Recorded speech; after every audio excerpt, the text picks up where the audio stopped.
Sali na po! Ika-4 na linggo na po ng Adbyento, pang-4 na kandila na po. Alam nyo, sa unang pagbasa at sa pangalawa, sa Ebanghelyo, may paghahawig.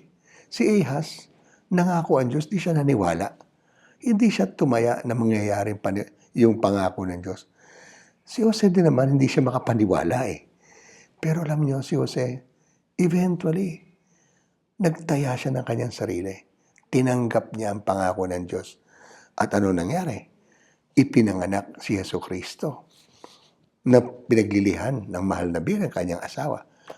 Aba, sa pangalawang pagbasa po, si San Pablo sabi niya, etong anak ni David, etong lipi ni Jose na anak ni David, alam niyo po ba, hindi lang nagkatotoong pangako ng Diyos para sa mga Hudyo.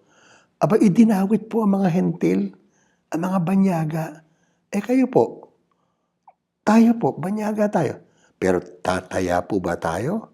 Aba, 3 gabi na lang pong tulog bago magbisperas. Nakataya ka na ba sa Diyos?